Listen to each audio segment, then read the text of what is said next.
Hi, this is Sarah Duncan reporting from DM News English. Reform UK's policies have sparked mixed reactions, with some seeing them as protecting national interests, while others worry about potential discrimination or racism. The party's stance on immigration and Brexit has led to heated debate. Opinions differ on whether Reform UK's messages divide communities or address real concerns about national identity. Foreign investments remain vital to the UK's post-Brexit economy, but changing attitudes towards migrants and investors reflect growing tensions. Some believe political parties exploit public fears for votes, while others say they address genuine worries. Though the UK remains attractive for investments, Reform's UK's rise may cause some investors to be cautious. Building unity will require inclusive policies, dialogue and community support. We are speaking to members of the public today to gain their thoughts on the matter. Hi Scarlett, thank you for stopping by and speaking to us today. So my question is, do you feel that the Reform Party are dividing communities? I would say so, yeah. They're pretty much making immigrants the face of the problem, when in reality it's the upper class and the middle class who are hoarding all their money and not putting it in taxes. But they're trying to make it out that immigrants are stealing all the jobs and stuff, when that isn't the case, really. So do you feel that the political parties may be using fear to get votes? Definitely, because all you see every time, I saw something the other day on Instagram and it was like, migrant worker has now been deported. Did you need to put migrant? It's not really necessary. They put these like labels on people and it's not really necessary, especially people who've come here like legally. It's just unnecessary, really. What do you think could be done to try and bring the community together as more of a global village then? I think we just need to realise what Reform and parties similar are doing, because at the moment I think it's a lot of propaganda, and especially a lot of white families who might think, oh yeah, that's not right. I feel like we all collectively need to realise what they're doing, and yeah. Thank you very much, appreciate that Scarlett, thank you for your time. Thank you. Hi, we have Hassan here, and thank you Hassan for stopping in and speaking to us today. The question I'd like to ask, do you feel that Reform MPs are dividing communities?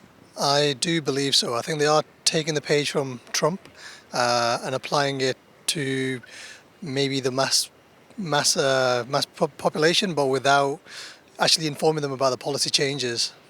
Have you noticed any changes in how people feel, like how people are getting along, or how they feel about migrants and foreign investments in your area and in your community?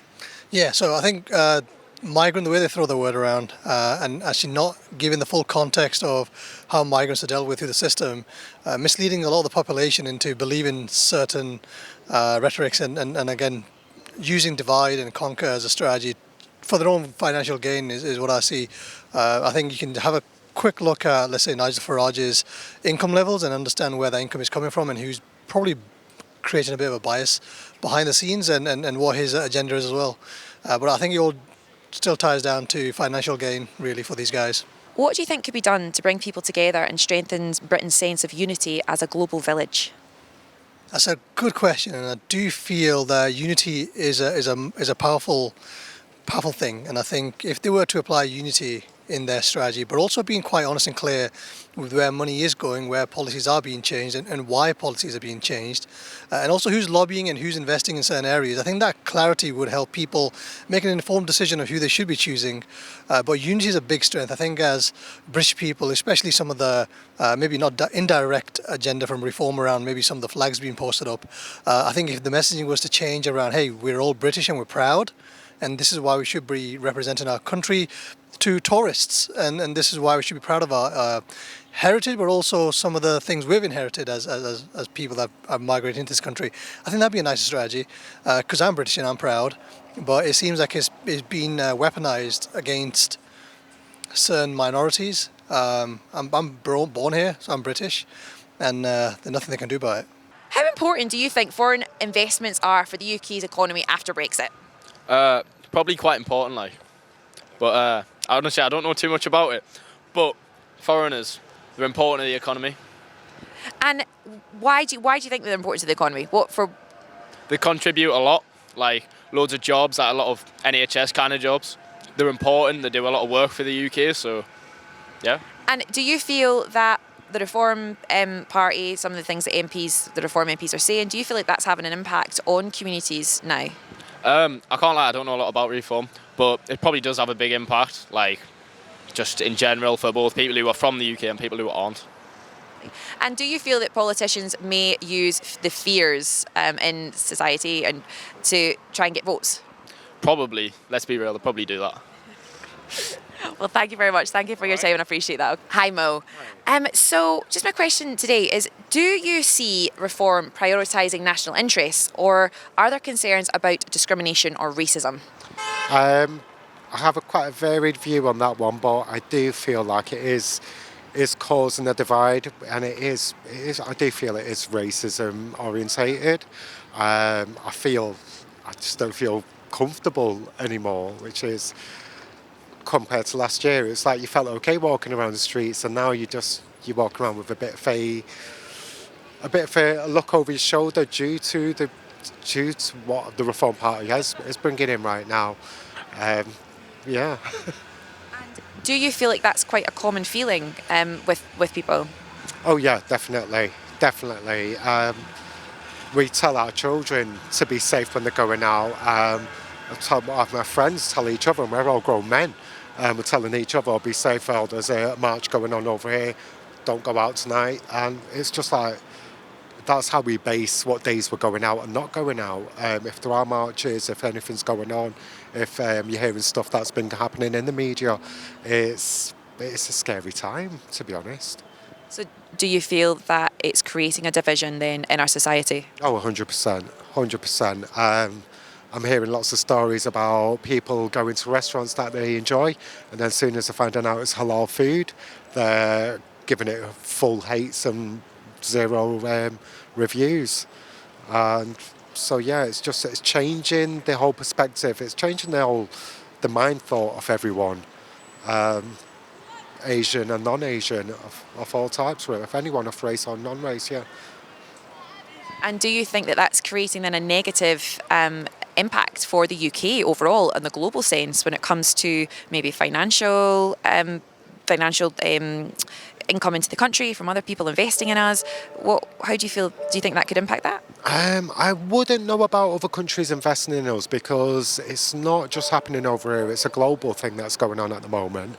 I definitely do feel like it's causing a financial impact. And yeah, with staying in Britain, I'm British through and through, I'm Mancunian through and through.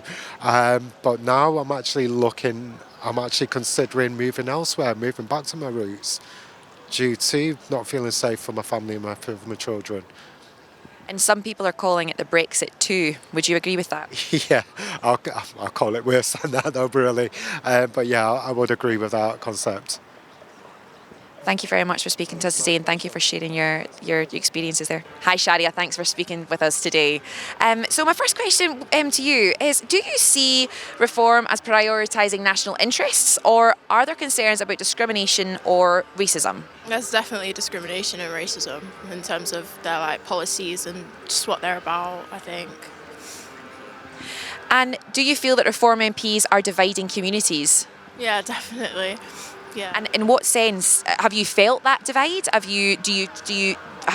things that you've noticed in dividing communities?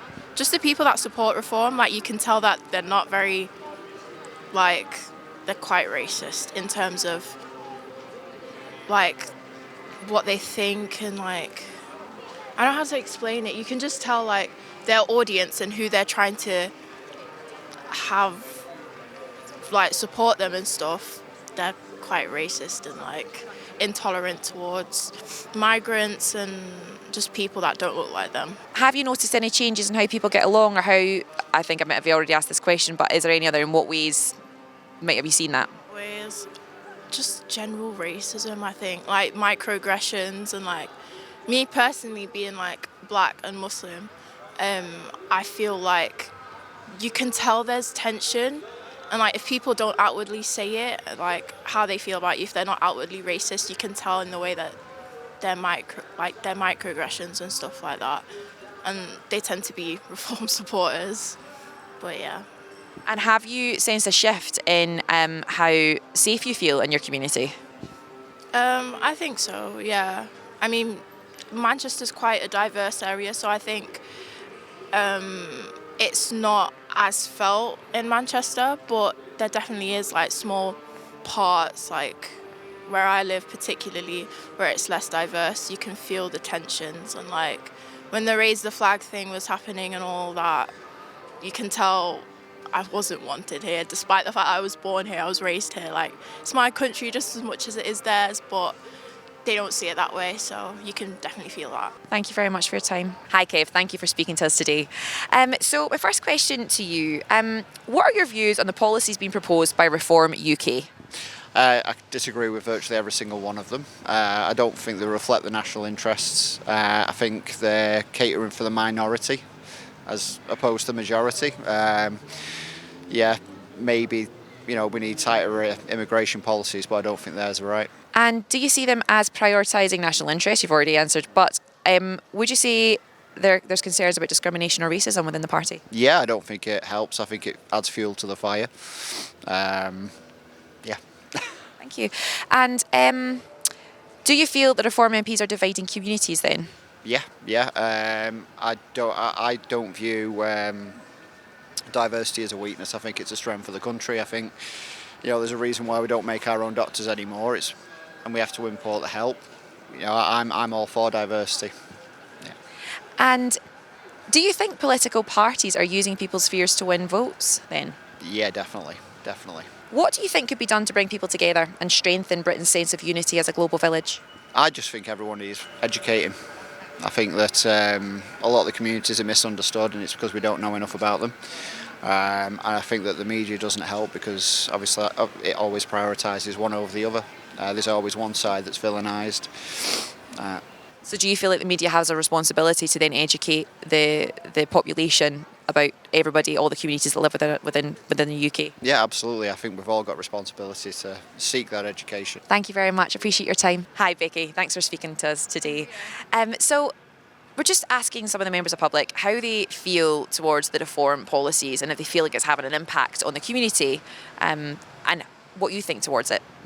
I don't really think, well, I think the impact is if you let it impact your life. I think in your community you're either going to get on with the people that you're with, the people that you live near, or you're not, or you're going to find faults in the tiniest little things, or you can just get together and just live your life. Do you know what I mean? You're either going to live in anger and always judge and what if and what that. You might as well just get on with it.